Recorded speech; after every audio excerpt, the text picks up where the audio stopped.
Matulog ako ng medyo mahaba na gabi. So, thank you. Magbigay lang ako ng update sa inyo sa nangyayari sa taas. Magbigay lang ako ng update sa nangyayari sa taas. So, hindi ko na lang din banggitin yung mga pangalan kasi nag-request din yung mga patients na huwag banggitin yung mga pangalan nila. So, ang isang patient, may clearance na siya. Ang decision niya is umuwi muna sa kaibigan niya.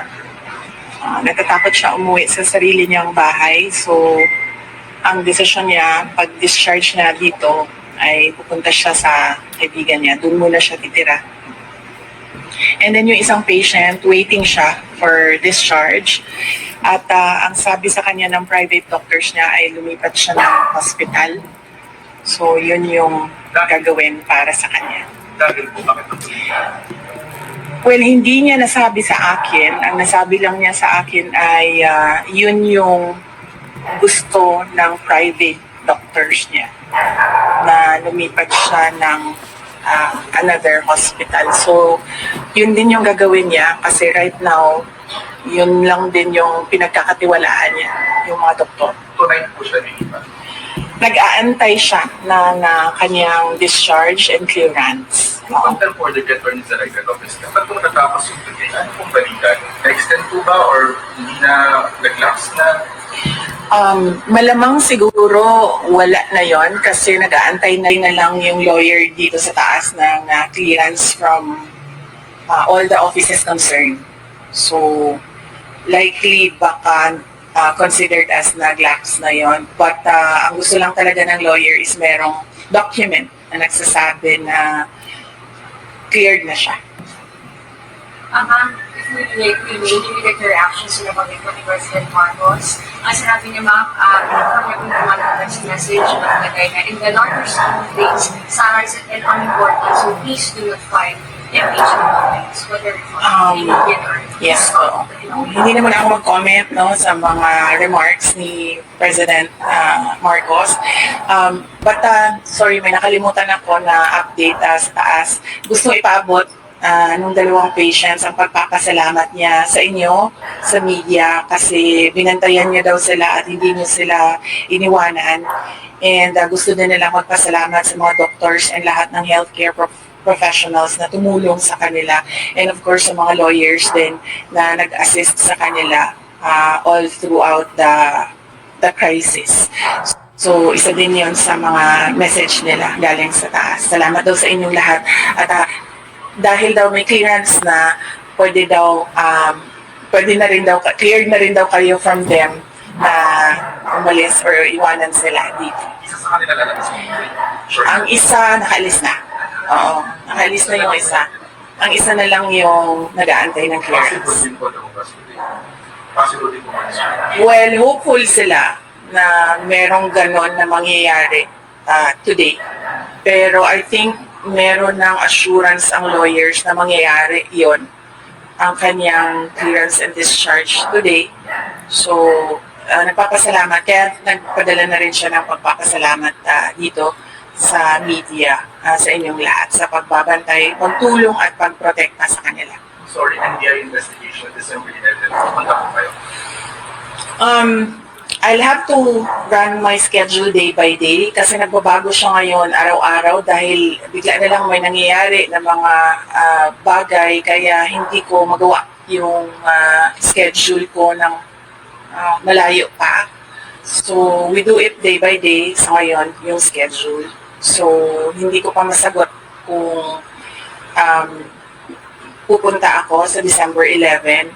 Tsaka, ang isang consideration dyan ay sinusunod ko kung ano yung mga sinasabi ng lawyers sa ngayon.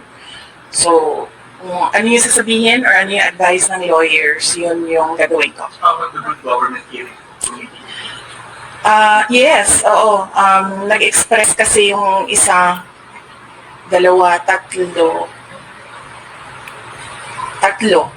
Nag-express yung tatlong mga resource persons from the Office of the Vice President that they really feel safer and medyo kumakalma sila kung nandiyan ako. Ang worry ko lang is right now, wala na kasi kaming chief of staff, affected din yung assistant chief of staff ng office. So ako na lang talaga yung naiwan sa opisina to do everything. And meron ding mga year-end activities ang office. Meron din kaming mga Thanksgiving activities. Meron kaming budget utilization review dahil merong mga budget na kapag hindi nagamit, naglalapse yan by December 31, as well as yung planning for January 1 kasi bago na yung budget by January 1. Eh, kung nakikita nyo, December na bukas, so we have just 1 month to do all those things. So, yun lang naman yung problem ko. Ma'am, nung walang pa kayo ng comment regarding po sa sinabi po ni Congressman Jay Tongkun po na kung hindi lang daw po kayo maagang nag-ambisyon na mag-presidente, tahimik daw po ang lahat.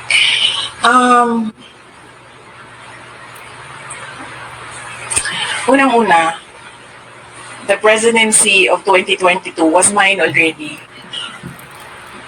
Nanalo na ako sa surveys, lahat ng tao solid na, united na for my candidacy.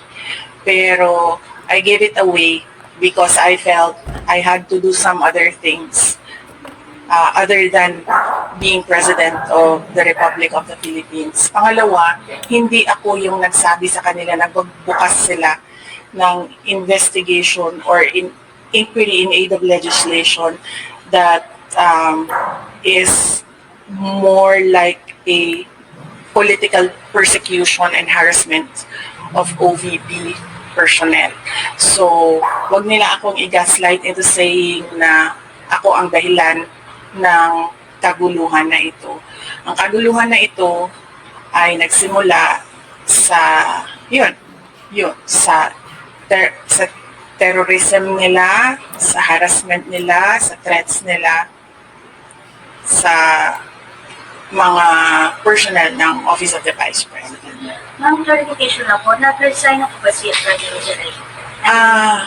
Hindi pa siya nag-resign, pero nagsabi siya na mag-i-indefinite leave na siya. So, once ma-cleared siya dito, she will file an indefinite leave from the Office of the Vice President. Ang sabi ng Presidente, never say never kung mag-reconcile kayo dalawa.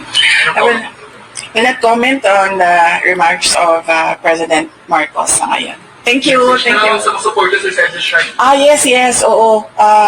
Well, nagpapasalamat din kami sa mga supporters namin sa EDSA Shrine.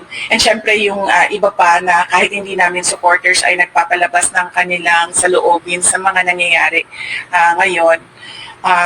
Dahil nagbabantay din sila sa mga pasyente natin dito sa Veterans Hospital. And nagpapasalamat din kami sa mga tao na nasa labas ng Veterans Hospital na nagbantay din sa mga pasyente. Malaking tulong yon sa akin, yung media, yung mga tao na nagbabantay. Si Senator Bato de la Rosa na hindi talaga niya iniwanan yung mga pasyente. Si Senator Bongo na nag-substitute sa akin dito. Ang laking tulong nun lahat, ninyong lahat sa akin dahil nakakagalaw ako, nagagawa ko pa rin yung mga iba kong kailangan gawin ng mga trabaho. Thank you. Ma'am, nag-usap na po ba kayo ni Chair Arnie? Thank you.